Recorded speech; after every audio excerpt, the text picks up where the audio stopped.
Hello friends, आपका फिर से स्वागत है आपके अपने एजुकेशनल चैनल में। आज मुझे ये बताते हुए बहुत खुशी हो रही है कि आप लोग syllabus for recruitment examination of trained graduate teacher subject physics आप लोगों को मिलने जा रहा है। ठीक है, और ये आपको इसी चैनल में मिलेगा। इसलिए आप लोगों को बताना चाहूँगा कि बेहतरीन से बेहतरीन तैयारी कीजिएगा। तो चलिए, पहला आपका जो इसमें आने वाला है, ठीक है, सिलेबस से रिलेटेड जो पेपर बनेगा वो बनेगा mechanics and properties of material.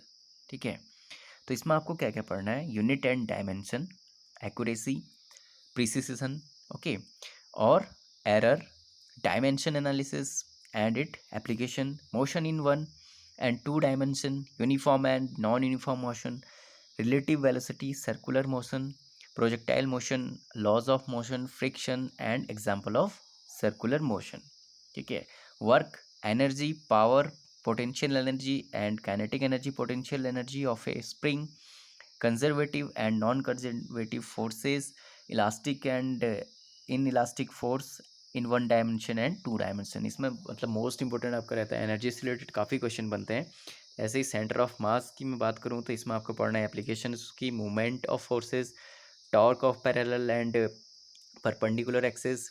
Gravitation की बात करूँ तो इसमें universal law, variation of G due to altitude and depth, gravitational potential energy, escape velocity and orbital velocity, geostationary satellite and polar satellite and their uses, viscosity की अगर मैं बात करूँ तो पॉइजनली इक्वेशन, ठीक है, Bernoulli theorem and its application, Stokes laws, terminal velocity, surface tension and its application, excess pressure inside a liquid drop and bubble capillary rise। ये आपको पढ़ना है। जो आपकी पहली यूनिट है मैकेनिक्स एंड प्रॉपर्टीज, काफ़ी इंपॉर्टेंट यूनिट है।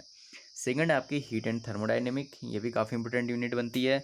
इसमें आपको thermal expansion, specific heats, calorimeter, latent heat, modes of transmission of heats, thermal conductivity, Newton's laws of cooling, kinetic theories of gases, reduction of pressure, Maxwell laws of velocity distribution, equipartition of energy, specific heat of gases, CP and CV, ये पढ़ना है आपने। फिर zeroth law, first law of thermodynamics, second law, heat engine, refrigerator, Carnot cycle, Carnot theorem, black body radiation, Kirchhoff law, Stefan's Boltzmann law, Wien's displacement law. तो ये आपको पढ़ने हैं। इसके बाद वेव एंड ऑसिलेशन, ठीक है, वेव एंड ऑसिलेशन की बात करूँ तो S H M, velocity acceleration and energy of S H M, simple pendulum and its time period, second pendulum, forced oscillation, damped oscillation, resonance, transverse, transverse and longitudinal wave, speed of sound in elastic medium, effect of temperature, pressure, wind, moisture on speed of sound, progressive and standing wave, interference, beats and standing wave in string and organ pipe, Doppler's effects, ये आपने पढ़ने हैं। इसके अलावा optical की अगर मैं बात करूं तो reflection of light, mirror equations, reflection of light, total internal reflection, reflection through spherical surfaces, lens markers formula and thin lens formula, refraction through prism, dispersion of light and scattering of light, microscope and telescope and its magnifying power and resolving power, wave font, Huygens law, law of reflection and refraction, interference of light, Young's double slit experiment, and diffraction due to single slit, and width of central maxima, polarization of light, Brester's law, Nicol prism, ये आपको पढ़ना है।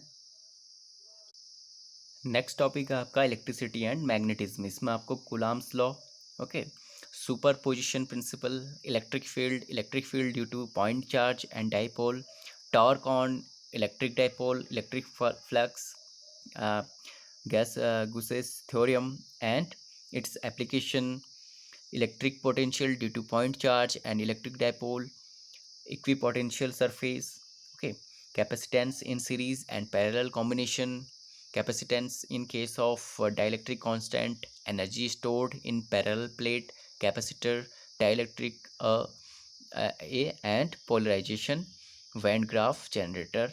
फिर आपका अगला पढ़ना आपने current electricity, इसी यूनिट में ड्रिफ्ट वेलोसिटी पढ़नी है, relaxation time and its relation, Ohm's law, resistivity, colour code of carbon resistor cell, okay, EMF and potential differences अपने पढ़ने हैं, Kirchhoff law, Wheatstone law and its application, ampere circular law and its application, forces on a moving charge, force between parallel current carry conductors, and cyclotron, moving coil, galvanometer and conversion of ammeter into voltmeter, magnetic field lines, declination angle of tip, diamagnetic and paramagnetic substances.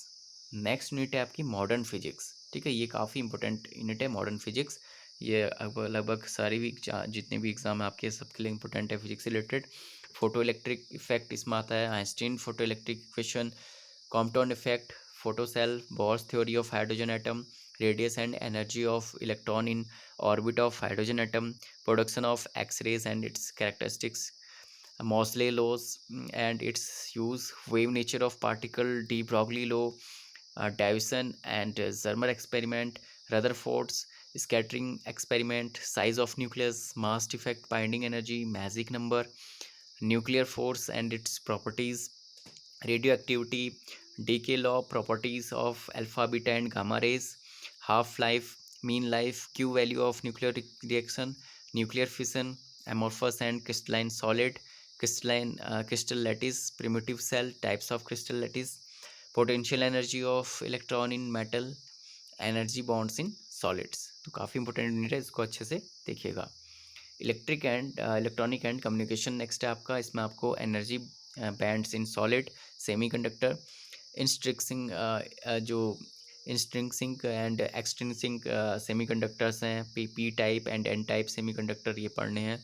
Biasing of P N junction, diode as half wave and full rectifier, zener diode as voltage regulator, photodiode, solar cell, LED, transistor, biasing of transistor, PNP and NPN इसमें पढ़ना है। फिर characteristics of NPN transistor as amplifier, common emitter amplifier, current gain, voltage gain, power gain, transistor as oscillator, logic gates जैसे कि O R, A N D not, N A N D and NOR gates, इनसे संबंधित भी प्रश्न बनते हैं, आपने computer में भी पढ़े होंगे, ठीक है, काफ़ी इंपॉर्टेंट रहता है। फिर लास्ट आपकी जो यूनिट बचती है वो है आपकी कम्युनिकेशन सिस्टम, ठीक है, इसमें आपको elements of communication system, bandwidth of signal and width of transmission medium, need of modulation, amplitude modulation, phase modulation, frequency modulation, production and detection of modulated wave, different modes of propagation of EM wave. तो ये electromagnetic wave means ये मतलब, तो ये यहाँ पे उतना मतलब कॉमन नहीं है, इसमें से क्वेश्चंस आपके बहुत ज़्यादा बनेंगे नहीं। अदर यूनिट को आप अच्छे से ज़रूर कंसिडर कीजिएगा, ठीक है। यहाँ तक कि जितने भी यूनिट है 7 यूनिट तो कम से कम आपने बहुत बेहतरीन तरीके से तैयार करनी है और आपका ये जो एग्ज़ाम है आसानी से क्लियर हो जाएगा। तो उम्मीद करता हूँ आपको ये वीडियो पसंद आया होगा, तो लाइक ज़रूर कर दीजिएगा और अपने फ्रेंड्स में भी शेयर कीजिएगा, जितने भी फिजिक्स का सिलेबस चाहते थे उनको ये मिल जाएगा और तैयारी में जुट जाइए। Thank you friends. Hello friends, आपका फिर से स्वागत है आपके अपने एजुकेशनल चैनल में। आज मैं आपके सामने पेपर या सिलेबस लेकर आया हूँ, syllabus for the recruitment of trained graduate teachers biology, ठीक है। बायोलॉजी का आपका जो टीजीटी का बहुत समय से आप मांग कर रहे थे, ये मैं लेकर आया हूँ। और पीजीटी में इसी को आप जो है थोड़ा पढ़ सकते हैं पहले, फिर उसमें थोड़ा ब्रॉडली अपने आगे जा सकते हैं। तो लाइफ प्रोसेसेस में आपको क्या पढ़ना है, लाइफ प्रोसेसेस में जो आपकी पहली यूनिट है लाइफ प्रोसेस से रिलेटेड है। इसमें आपको need for the nutrition, okay, different modes of nutrition in animals, photosynthesis, photosystem first and second, mechanism of light and dark reactions, C3 and C4 plants and CM plant respiration, mechanism of aerobic respiration, fermentation, RQ, factors affecting respiration, transpiration in human being। इसमें आपको body fluids, body and lymph के बारे में पढ़ना है। Circulatory system पढ़ना है पूरा, respiratory system, transportation in plants, ascent of